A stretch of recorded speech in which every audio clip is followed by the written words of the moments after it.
먼저 콜센터의 분류부터 한번 살펴보면은요.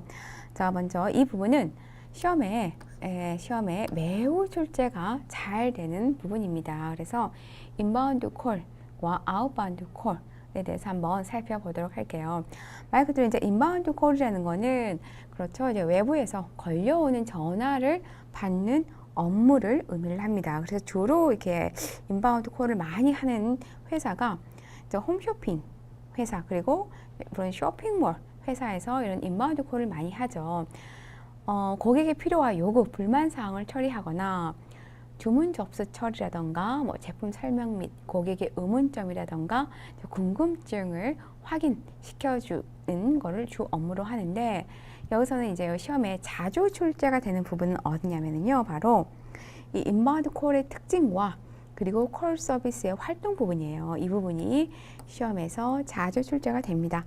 자, 그럼 하나하나 보게 되면 인바운드 콜센터의 특징으로는 자, 사전 예측성이 있습니다. 사전 예측성, 즉 뭐냐면 어떤 전화가 올지 대략은 어때요?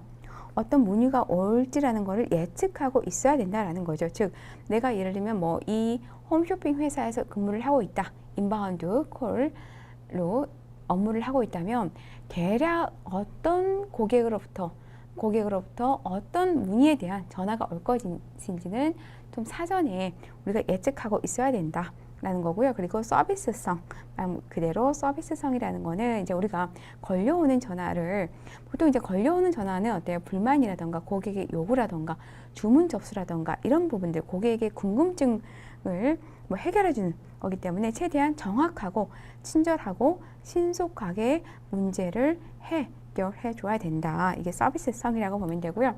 그다음에 이제 고객 접근이 용이하죠. 아무래도 뭐냐면 대부분 어때 이제 콜이라는 거는 바로 내가 예를 들어서 상품을 주문하고 싶다. 또는 뭔가에 대해서 불만을 요청하고 싶다. 궁금증에 대해서 물어보고 싶다. 그러면 어때요? 전화 한 통으로 바로 그 콜센터에 전화할 수 있어야 된다라는 거죠. 바로 접근이 용이해야 된다.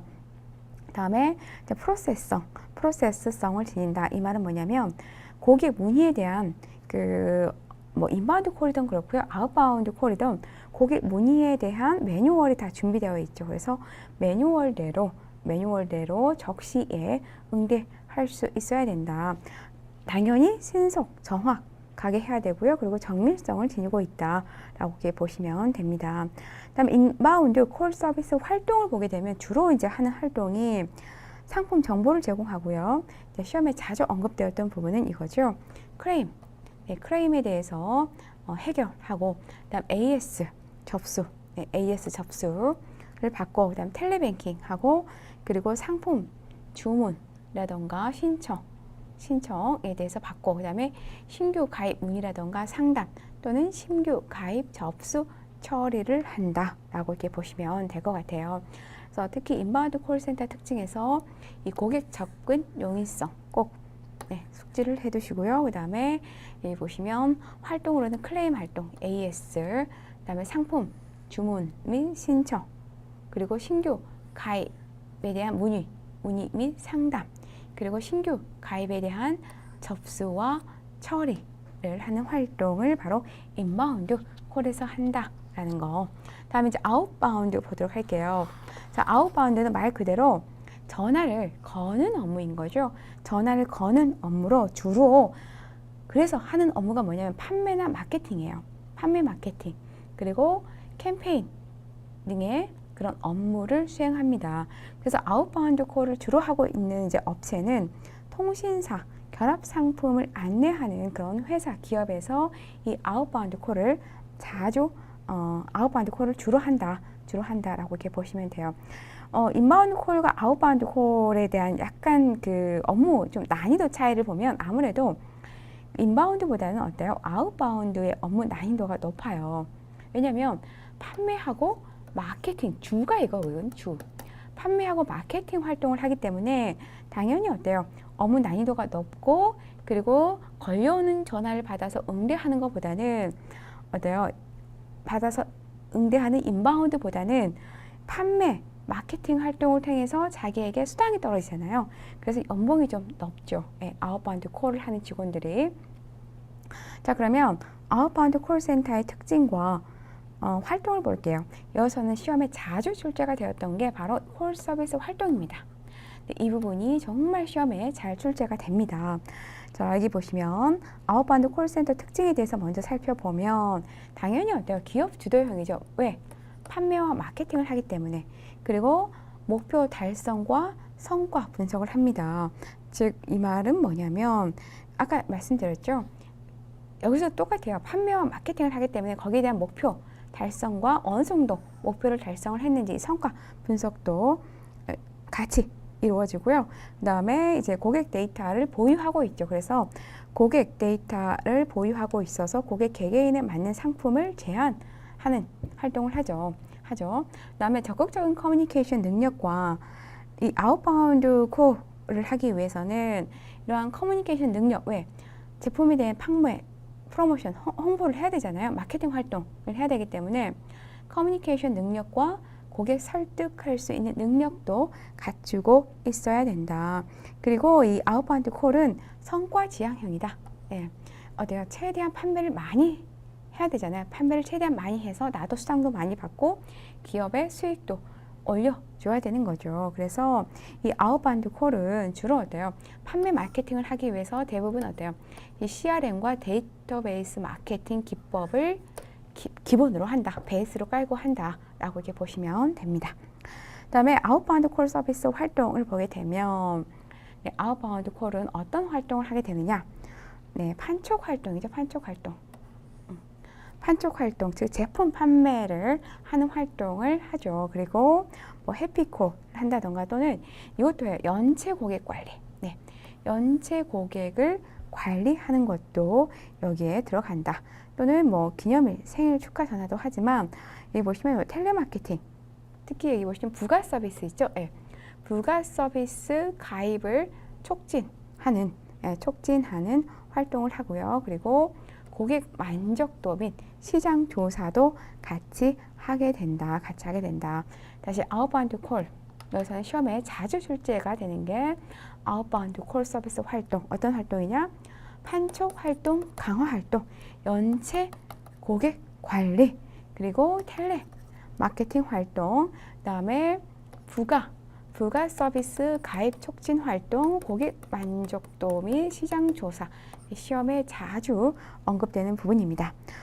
시험에 간헐적인 문제 출제로 이게 한번 출제가 됐었죠. 인바운드와 아웃바운드 콜을 동시에 처리하여 생산성 극대화를 취하는 콜은 무엇입니까? 라고 했는데 바로 정답은 브랜딩이에요. 브랜딩 콜센터입니다. 이거는 내가 공부를 하지 않아도 아웃바운드, 인바운드를 이렇게 섞은 거잖아요. 브랜딩이 어땠어? 이게 혼합하다, 섞다의 의미잖아요. 그렇기 때문에 인바운드와 아웃바운드 콜을 동시에 처리해서 생산성을 극대화하는 콜은 브랜딩 콜센터. 쉽게 얘기하면 이 브랜딩 콜센터에서는 이 인바운드와 아웃바운드를 같이 동시에 취급해서 처리한다라고 이렇게 보시면 될 것 같아요. 자, 그러면 콜센터의 조직 문화 현상에 대해서 한번 보도록 하겠습니다. 자, 콜센터의 조직 문화 현상을 보면 먼저 콜센터의 심리적 공황이 있습니다. 콜센터의 심리공황. 자, 심리공황이라는 거는 이거죠. 상담원의 깊이, 이탈 현상, 그리고 인력 채용과 운영 효율의 저하를 초래하여 급기야. 그러니까 상담원이 깊이 하게 돼서 집단 이탈이 일어납니다. 집단 이탈이 일어나서 어때요? 인력 채용이라던가 효율의 저하를 초래하게 됨으로써 이제 이것들이 쌓이다 보니까 급기야 누가 이탈을 하게 되는 거예요. 바로 관리직. 네, 관리직이 이탈을 해서 결국은 조직의 와해를 빚는 게 바로 심리공황이다. 그래서 이 순서가 이제 상담원들이 일을 하면서 조직과의 갈등, 이런 갈등을 겪으면서 직원들이 이탈을 합니다. 이탈을 하는데 그런 이제 이탈들이 이렇게 많아지고 관리가 힘들다 보니까 누가 이탈을 해요? 이제 관리직도 힘든 거죠. 그러니까 관리직이 이탈을 함으로써 조직이 와해되는 현상을 바로 우리가 콜센터 심리 공황이라고 한다라고 보시면 되고요.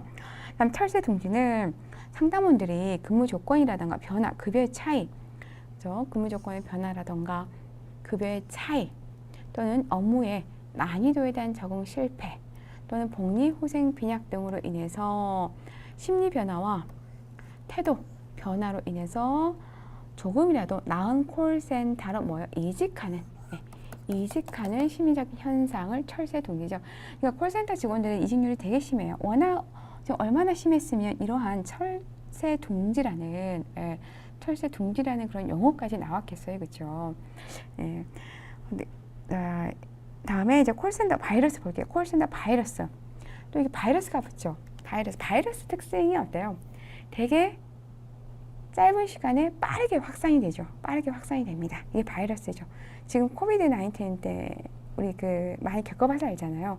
정말 금방금방 이렇게 확산이 되잖아요. 빠르게 전파가 되는데, 자, 콜센터 바이러스란 공식적으로 발표하지 않았는데도 좋지 않은 공식적으로 발표하지 않았는데도 좋지 않은 소문이나 근무 조건 변경 등의 내용이 콜센터 조직 내에 금방 확산되는 현상을 말합니다. 그래서 어떻게 보면 특정한 사람에게만 알려진 정보가 며칠 지났더니 대부분의 상담원이 다 알고 있는 거죠.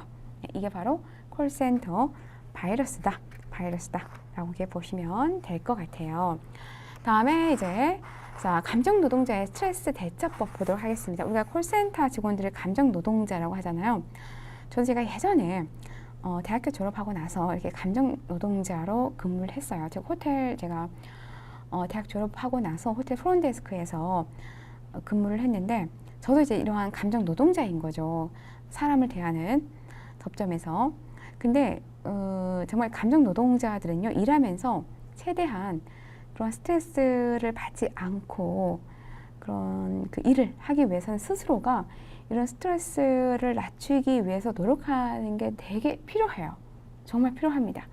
그래서 감정 노동자의 대표적인 스트레스 대처법 4가지 정도만 한번 보면, 여기서는 이제 우리 시험이니까 자주 출제가 되었던 부분이 바로 이 적응하기와 분노 조절하기. 최근에 시험에요.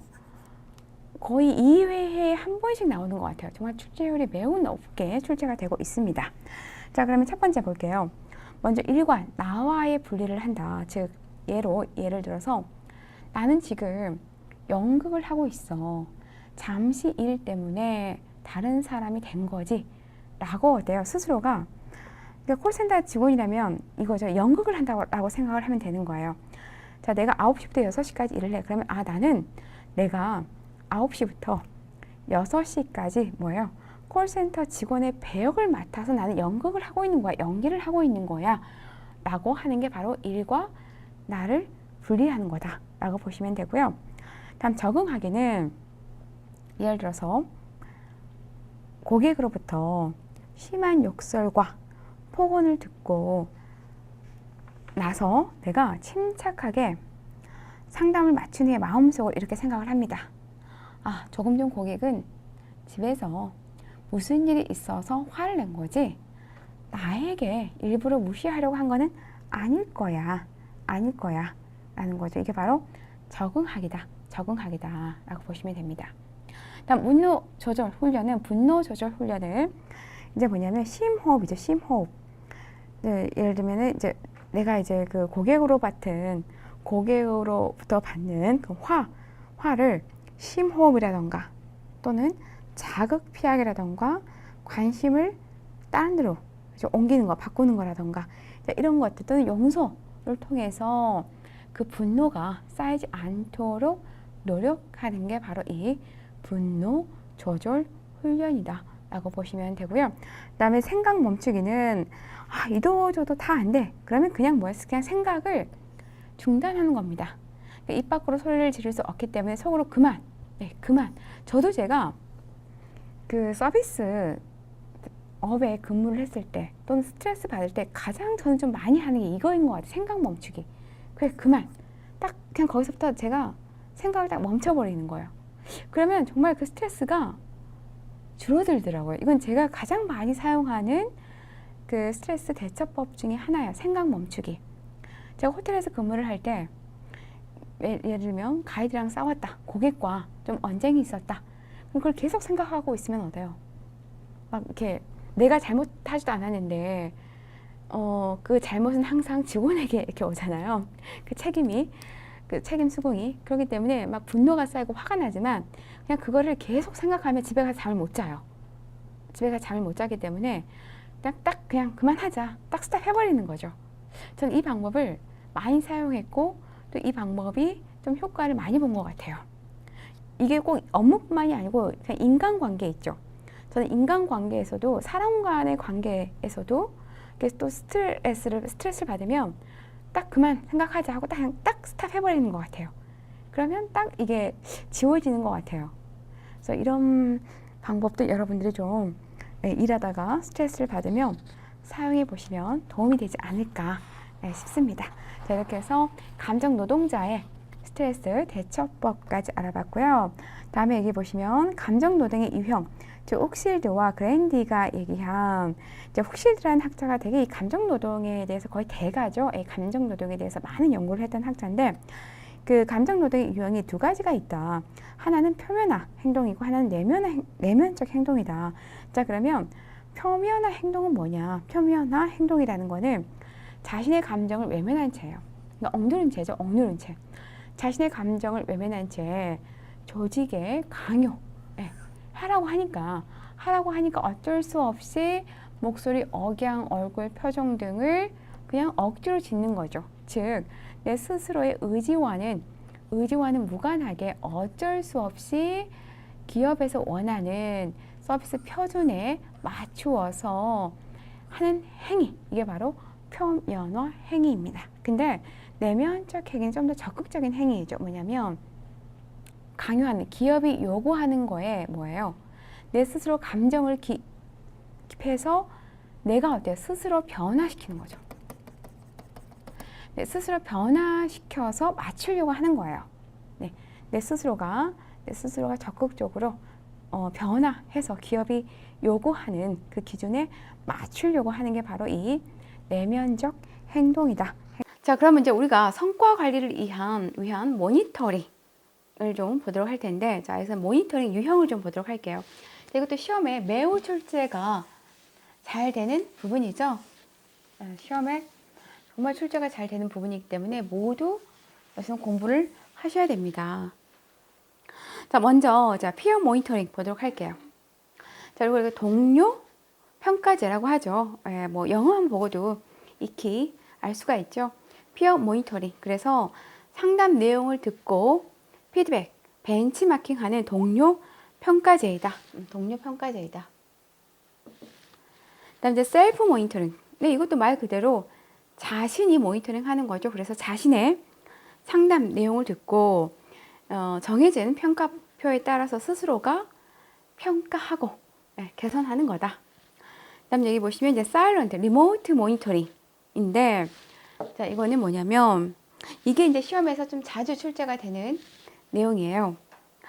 상담원과 조금 떨어진, 그러니까 리모트가 좀 떨어져 있는 그 의미잖아요. 그러니까 떨어진 장소에서 상담원의 통화를 모니터링 하는 겁니다. 근데 언제? 현재.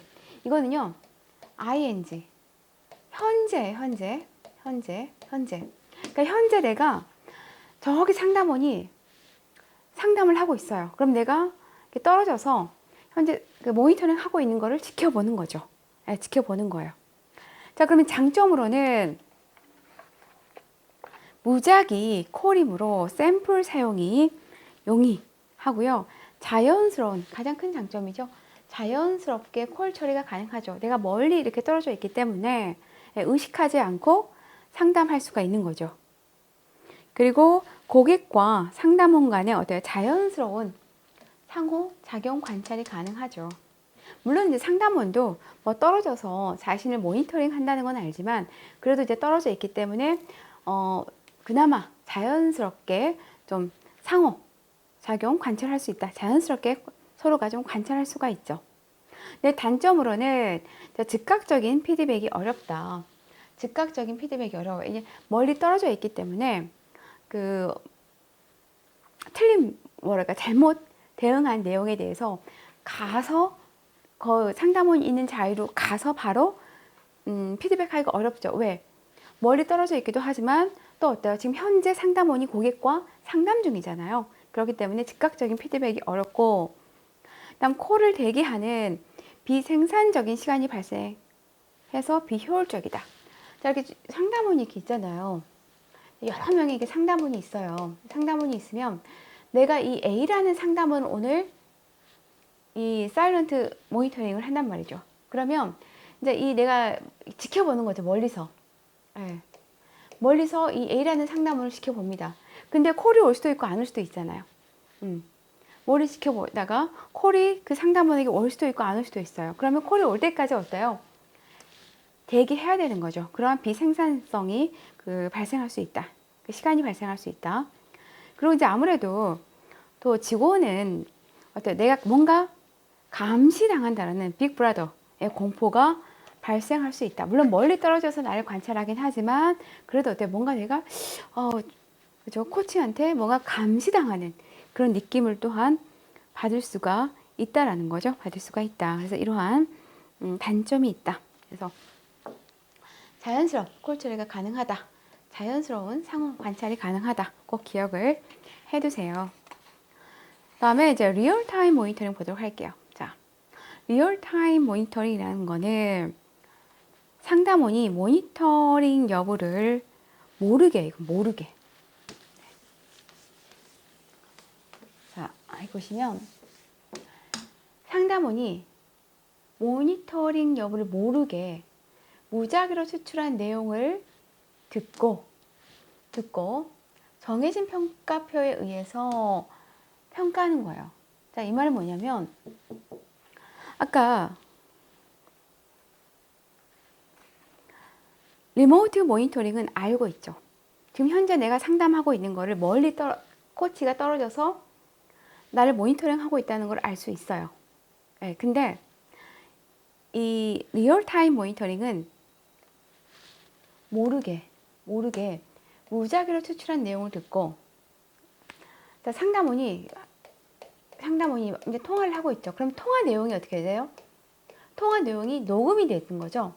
이 녹음된 현재 녹음되고 있는 이거 현재예요. 현재 녹음되고 있는 내용을 무작위로 하나 추출해서 듣고 모니터링 하는 거죠. 이해되셨나요? 네, 그 의미라고 보시면 돼요. 근데 이 리얼타임 모니터링하고요, 레코딩 모니터링하고 좀 차이가 있어요. 여기 보시면 이제 우리 수험생분들이 이걸 좀 많이 헷갈려 하는데, 자, 레코딩 모니터링은 이미 어때요? 레코딩 이미 녹화가 된 거죠. 녹화가 된 테이프라는 거예요. 리얼타임은 현재 녹화하고 있는 거예요. 현재. 그래서 상담원 모르게 무작위로 추출한 상담자의 상담 내용을, 그러니까 뭔가 비슷하잖아요. 그렇죠? 상담 내용을 평가자가 뭐 한다고 그러죠? 녹음하여 상담원과 평가 결과를 공유한다. 그러니까 지금 현재 상담원이 상담을 하고 있어요. 그럼 이게 뭐가 돼? 녹음이 되죠. 네, 녹음이 됩니다. 그러면 녹음이 된 걸 바로 평가하는 게 아니고 이제 이게 녹음이 된 테이프 있겠죠. 녹음이 된 테이프. 시간이 경과된 거예요. 녹음이 된 테이프를 듣고 나서 코치와 상담원이 어때요? 같이 평가하는 거죠. 상담원과 코치가 어때요? 같이 공유해서 녹음된 테이프를 듣고 같이 평가하는 거다라고 보시면 돼요. 그러니까 리얼타임 모니터링, 레코딩 모니터링 그 의미 좀 구분해서 이해해 두시면 좋을 것 같아요. 그러니까 이거는 이제 현장에서 듣는 거죠. 현장에서. 하지만 이거는 이미 어때요? 녹음된 테이프를 듣고 상담원과 공유해서 평가하는 거다라고 보시면 됩니다. 다음 이제 콜 태핑 볼게요. 콜 태핑. 자, 콜 태핑이라는 건 뭐냐면 녹음된 콜을 무작위로 선택하여 듣고 상담원 자신과 성과를 평가한다. 뭔가 다 비슷비슷해요. 그쵸? 비슷비슷한데 또 이 의미는 뭐냐면요. 녹음된 콜 샘플을 무작위로 선택하여 듣고 상담원 뭐냐면 자 이것도 이미 녹음된 테이프예요. 그러면 녹음된 사람이 아니죠. 사람 여기서는 사람이었죠. 상담원이었죠. 네. 상담원을 무작위로 상담원들이 무작위로 녹음한 거를 듣고 하는 거라면 콜 태핑은 테이프이 상담원들의 테이프들이 이렇게 보관이 되어 있어요. 그러면 이미 녹음된 테이프를 하나 뽑아요. 무작위로. 그러면 이제 그 A라는 상담원이 한 거예요. 보니까.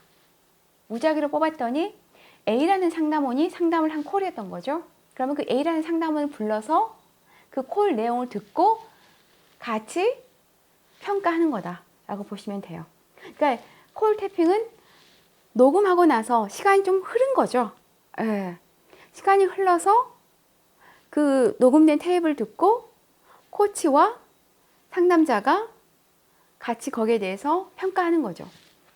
자, 이러한 장점은 당연히 어때요? 상담자는 자신의 콜을 듣고 객관적으로 평가할 수 있겠죠. 내가 어떻게 상담을 했는지 이미 녹음되어진 거를 들어가면서 하는 거기 때문에. 그리고 피드백과 성과의 즉각적 연결이 가능하다. 자, 녹음된 콜을 듣고 코치가 피드백을 해요.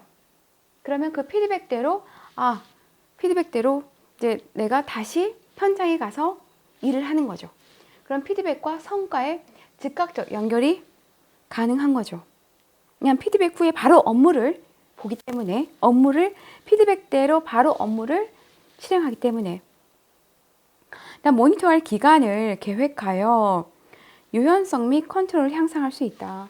그러니까 그 테이프를 하나 뽑아서 내가 일주일 후에 이걸 듣고 우리 같이 피드백하자. 기간을 정할 수 있죠. 그럼 당연히 어때요? 대기하는 시간도 줄일 수 있죠. 이미 녹음된 콜을 바로 선택해서 피드백을 하기 때문에. 근데 이제 단점이라면 당연히 어때요? 즉각적인 피드백이 어려울 수밖에 없죠. 왜냐면 이거는 이미 녹음되어진 콜 탭을 가지고 상담원을 피드백하는 거기 때문에 뭐 현장에서 바로 즉각적인 피드백이 어렵죠. 그리고 또 그 QAD의 발품 일정으로 인해서 피드백이 우리가 보통 3, 4일 이내에 피드백을 하는데 너무 지금 바빠. 그러면 그 시간이 더 딜레이 될 수가 있는 거죠. 미뤄질 수도 있는 거죠. 자, 이러한 단점을 또 콜 태핑은 가지고 있다. 다음에 이제 마지막으로 사이드 바이 사이드 모니터링 보도록 할게요. 자, 사이드 바이 사이드 모니터링은 QAD가 이거예요. 사이드 바이 사이드 근처죠, 근처. 네. 바로 옆에서 콜을 듣고 상담 내용, 업무 처리 과정, 행동을 직접적으로 관찰하고 어때요? 즉각적으로 피드백하는 거죠. 그러니까 지금 이것도 현재죠. 현재 ing. 현재. 사이드 바이 사이드도 시점이 현재이고 여기 보시면 리모트 모니터링의 시점이 현재예요. 단지 이거는 코치가 멀리 떨어져서 지금 모니터링을 하는 거고, 그리고 사이드 바이 사이드는 바로 옆에 붙어서 모니터링을 한다라고 보시면 되겠죠. 그래서 근처에서 콜을 듣고 이제 피드백하는 방법. 장점으로는 어때요? 당연히 즉각적인 피드백이 가능하죠. 네. 그리고 이제 아무래도 이런 방법은 내가 상담할 때 바로바로 옆에서 지적을 해주기 때문에 신규 상담원에게는 좋은 방법이 될 수가 있다. 그리고 이제 코치가 상담을 좀 잘 할 경우에는 아무래도 어때요? 인간적인 관계가 또 형성될 수 있죠. 그러니까 이제 그 콜센터 가면 신규 직원 같은 경우는 옆에 앉아서 같이 코치가 옆에 앉아서 바로바로 어때요? 상담 내용을 모니터링하고 바로바로 코칭을 해주죠. 네, 이런 부분들. 단점이라면 상담원이 제약을 받고 있다고 느끼며 아무래도 바로 옆에 있기 때문에 자연스럽고 편안한 콜 처리가 힘들죠. 그리고 상담원이 어때요? 자기의 best behavior, 그러니까 최고의 모습을 보여주기 위해서 측정된 성과가 어때요? 진실된 성과가 아닐 수 있다라는 거죠. 그러니까 뭔가 내가 지금 옆에 코치가 있으니까 최대한 잘하기 위해서 뭔가 열심히 하는 모습을 보여줄 수 있는 거죠.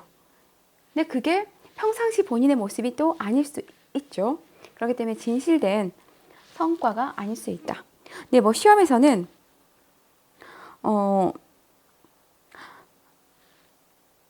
이 사이드 바이 사이드 모니터링은 최대한 상담자가 자신의 진실된 성과를 도출할 수 있다는 장점이 있다. 뭐 이렇게 출제가 되었는데 아니죠. 진실된 모습, 진실된 성과가 아닐 수 있다라고 보시면 됩니다. 우리가 모니터링을 할 때 최근에 이게 시험에 자주 출제가 되는 내용인데요. 이제 모니터링 방법 중에서 QC가 있고 PI가 있어요.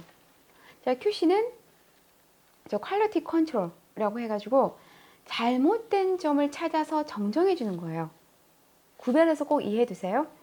다음 PI는 퍼포먼스 임프루브먼트라고 해서 잘된 점을 찾아서 칭찬해 주는 거예요.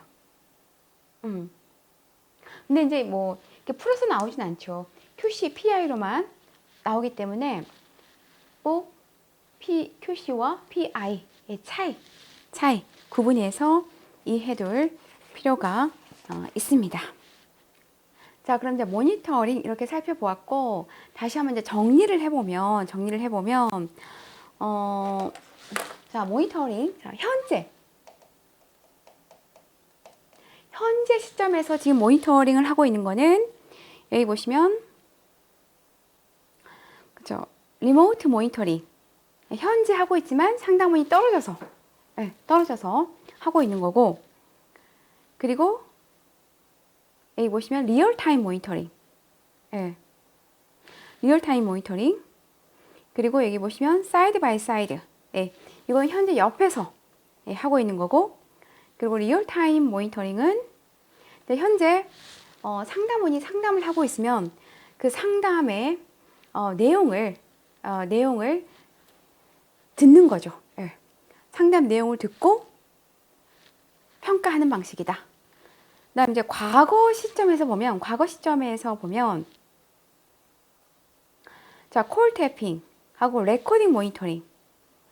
그러니까 레코딩 모니터링은 지금 상담원이 상담을 하고 있는 걸 뭐 한다는 거죠? 녹음하는 거죠. 녹음한 후에 바로 상담원하고 평가 피드백하는 거고, 콜 태핑은 이미 녹음되어진 그 탭을 무작위로 추출해서 그 해당되는 상담원과 상담을 하고 평가하고 상담하는 거다라고 이렇게 보시면 될 것 같습니다. 자, 이렇게 해서 우리가 모니터링 살펴보았고요. 모니터링 할 때 그 모니터링 방법 중에서 QC와 PI 이거는 좀 여러분들이 구별해서 이해해 두세요. 시험에서 최근에 좀 자주 출제가 되는데, QC는 퀄리티 컨트롤이라고 해가지고 잘못된 점을 찾아서 정정해 주는 게 QC예요. 그리고 PI는 퍼포먼스 임프루브먼트라고 해서 잘된 점을 찾아서 이거는 칭찬해 주는 거. QC는 정정해 주는 거. 정정, 칭찬. 꼭 구별해서 이해해 두시면 좋을 것 같아요.